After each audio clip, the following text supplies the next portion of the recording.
We're out here in the garden railway trying to put together the finishing touches to let it run. So let's grab our tools, grab the train, and let's get out there and see what we can do.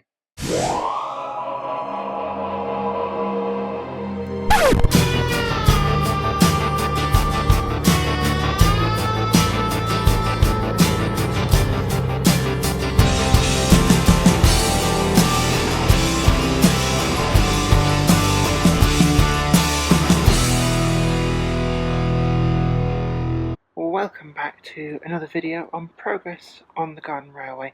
And we're out here and you can see that, following on from last time, completed the concrete base and actually done most of the track laying. This track still has a little bit of final fettling to do in terms of jacking and packing, so you can see probably a few little humps creeping in, but I have had a wagon manually rolled around it. It doesn't actually derail. So that's the important bit. And the thing about the 3-link couplings that I'll be using in O-gauge is that they tend to keep together at all times. They're not like the tension locks where you can have slipped couplings. Got a few extra plants as well, so I'm going to focus in on that plant there, that one there, and that one over there. And I got them from the garden centre yesterday, and they're quite nice. I'm just trying to get some evergreen type plants which look quite nice all year round. Put them in the rockery and it looks alright actually. And you see the track goes round to there, and I've got the gap where the bridge is going to go. All the concrete's done, the other end of the track's there. And last night what I did was I fastened some their plastic spacer parts. I think they came with a wall mount TV unit thing. So they're drilled, tapped, screwed in, and one end of the bridge will rest on those, and the other end will rest over here. It does actually fit. It was when the concrete was laid, it was all measured up, and you can probably just see the imprint of where the bridge goes. And I need to drill and tap there. Once the bridge is in the right place, I'll sort of mark through the holes where the screws got to go, and you can see there. Cat came and investigated after I laid the concrete, so there's lots of paw marks.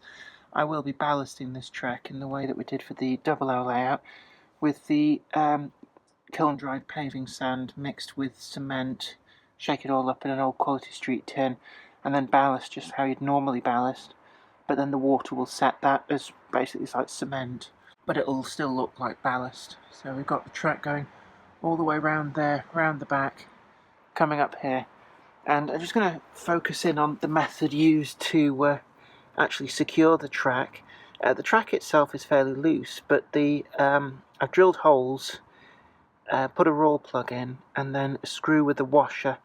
And they might look a little bit brash at the moment, but when the ballasting happens, I will try and hide them a little bit in the ballasting, so they won't be quite so obvious.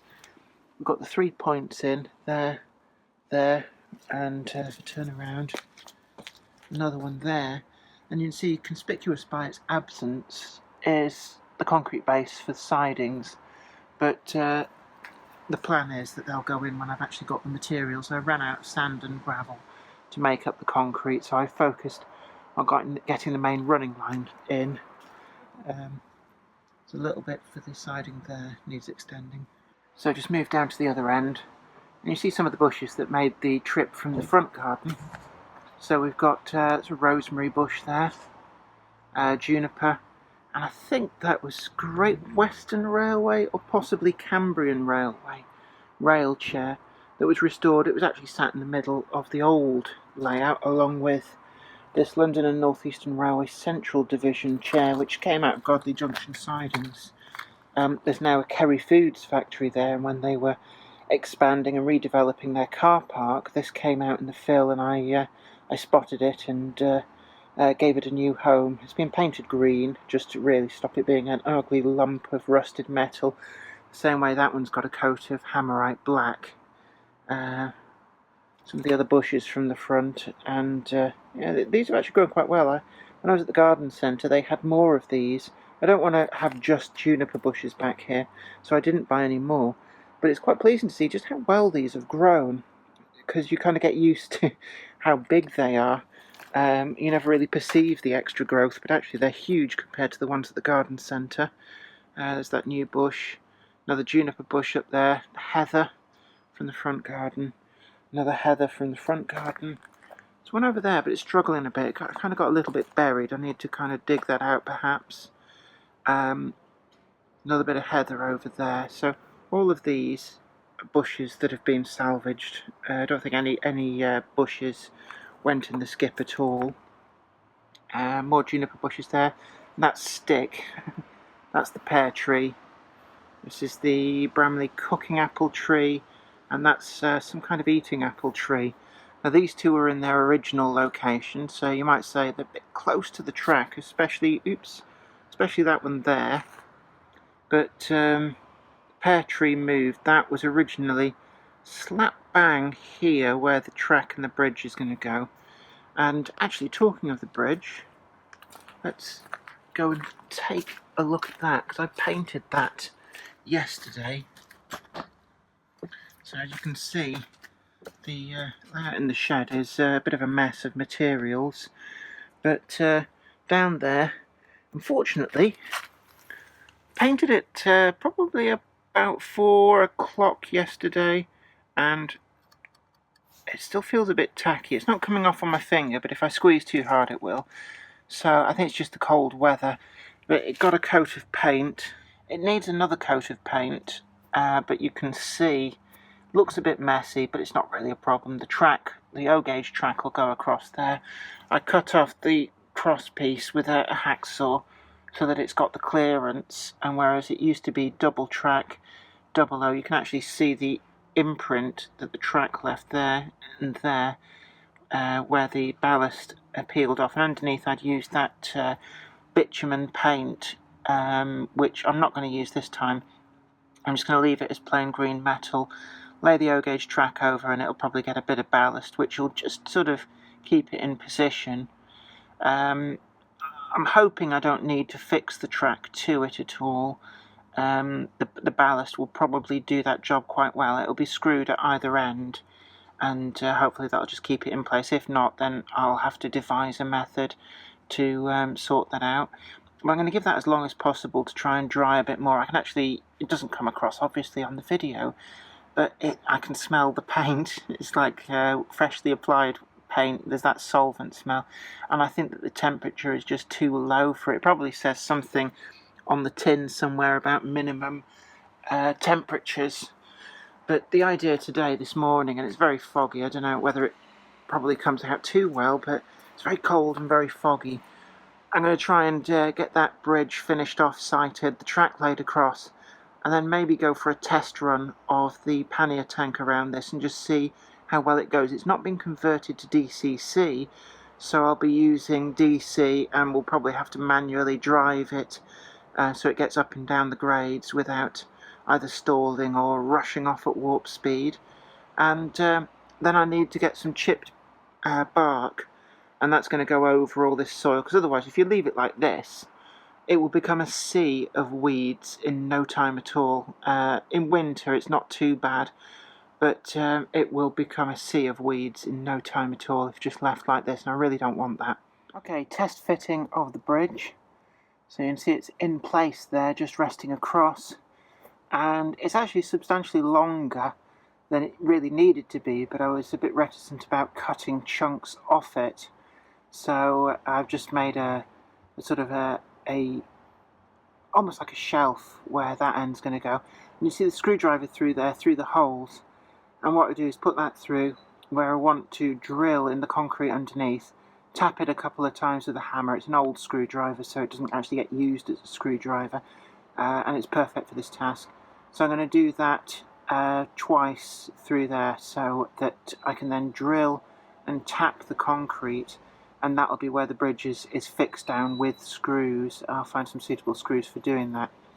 And I probably have to think about doing something underneath that, because the problem's going to be access to the underside of that bridge if it starts to rust, and also if nasties take up residence underneath there. So it may be that this has to be removable, but we get a sense of scale here. It looks quite nice.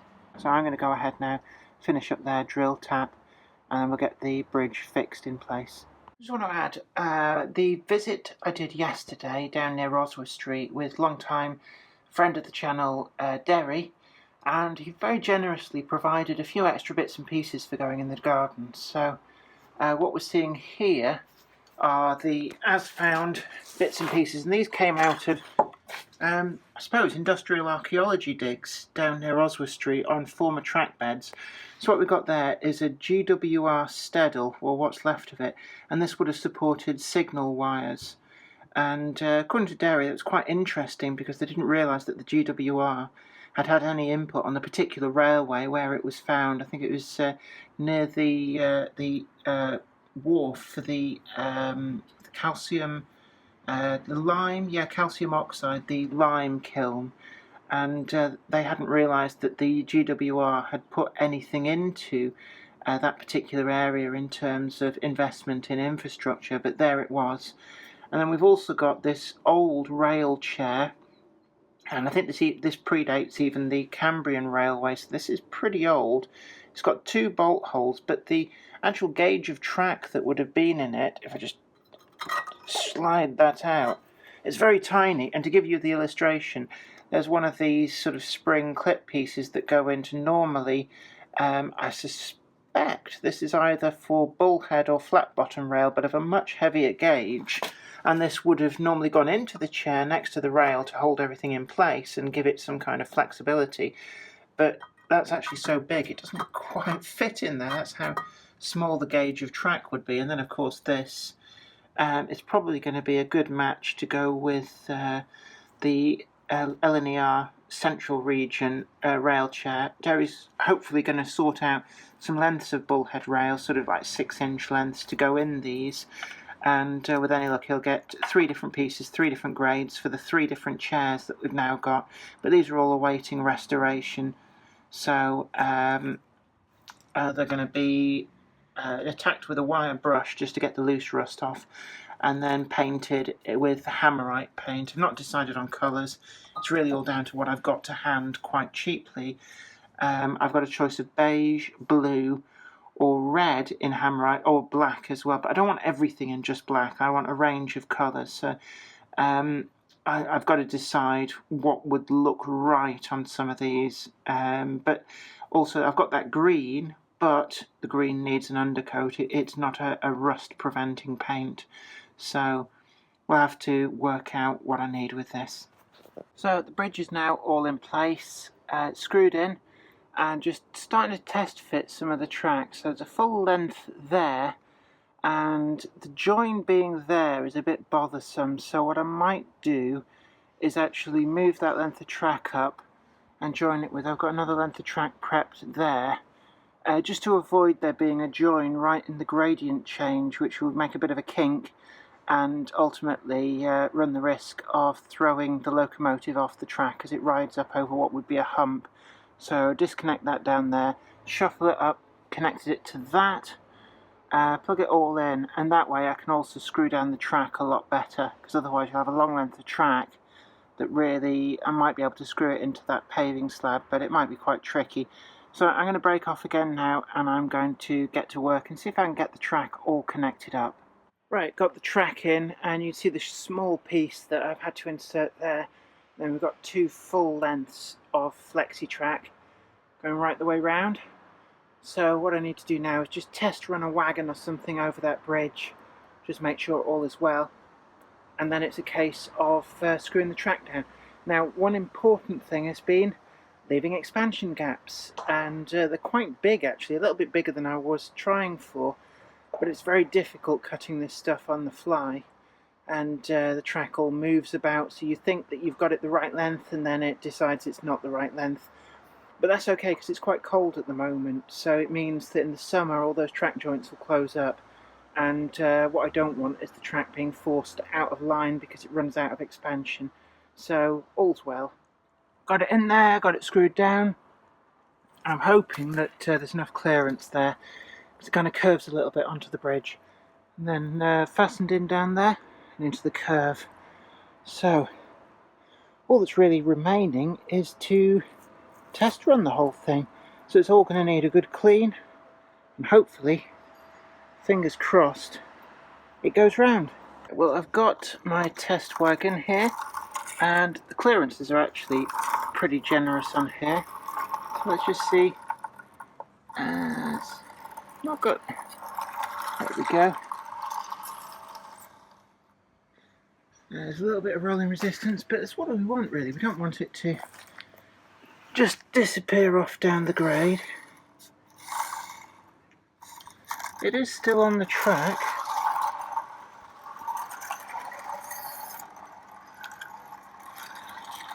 And into the power cord for the drill. So it made it down and round without derailing. So I suppose the only thing left to do now is clean the track, because there's a lot of water and dirt on it. You can see around here a lot of earth has got onto it. So I'm going to give it a wash with the hose pipe, try and dry it off a little bit, and wire in the locomotive. Will it work? I've washed the track. I mean, how many times can you actually say that you clean model railway track with a hose pipe? But I've done that to get the worst of the mud off. But I've simply run out of time today, so the best I can do is posing the loco in a wagon on the bridge, and stay tuned for next time when hopefully, fingers crossed, we'll get all this running and be able to test that the train goes all the way round. So thanks again for watching. Don't forget to like this video, share it too, and also subscribe to the channel if you've not already done so. You'll be the first to know about new videos as and when they go up. But this is me, Jenny Kirk, saying you take really good care of yourself, and I'll see you next time. Thanks for watching. Bye for now. Today's video has been brought to you in part thanks to the generous donation of my fans on Patreon. And an extra special huge thanks go out to Anthony Kidson, Mark Anthony, Michael Churchwood, Mark McShane, Bob Threeton, Alec Ralph, and Anthony Hunt. If you'd like to help support the show, head on over to patreon.com/Jennifer Kirk. Thank you.